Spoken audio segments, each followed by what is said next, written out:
السلام عليكم. حيا الله اخونا ابو علي، وحيا الله سجاد.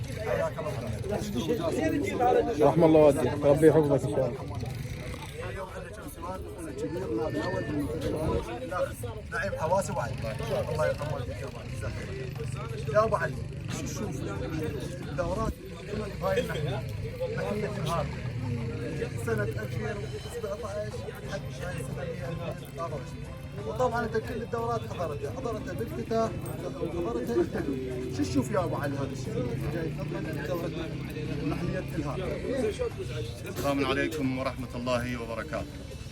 طبعا من خلال متابعاتنا ومن خلال متابعه لجنه منتدى هواة العراق وزيارات لاخواني هواة الهارثه، طبعا احنا تابعنا من اول دوره اللي سحبنا وافتتحنا القرعه من عام 2017 لحد 2023. طبعا هاي الدوره دوره شهداء السابعه اللي مرت بنجاح، وانا دوم اشيد باخواني هواة الهارثه، يعني تكون من افضل الدورات اللي تتنظم من ناحيه تنظيم لجنه الحكام ولجنه الدوره ومنظم الدوره منظم الدوره اخونا سجاد هارث. والنعم. طبعا هاي الدوره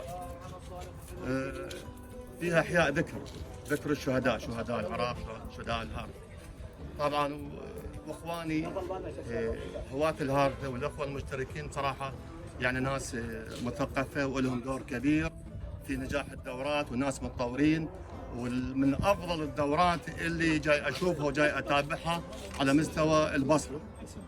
وانا اقدم كل الشكر والتقدير لاخونا سجاد هارثه والاخوه المشتركين، وشكر والتقدير لاخونا محمد النجم الاعلامي. والنعم منك ابو علي. انت رجل صراحه مجهودك طيب ودعمك طيب لاخواننا كل الاخوه هواة الهارثه. خدمتكم. وعلى اخر سؤال الله يرحمه.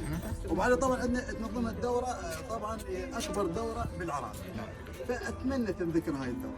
نعم. وانت حضرتها طبعا من افضل واكبر الدورات اللي تنظمت بالبصره الهارثه. 104 طبعا 104 مشتركين في هذه الدوره ومرت بنجاح، وكان لهم مجهود طيب، وبسنتها تخلص الدوره، بسنتها تخلص الدوره ونتوج الدوره.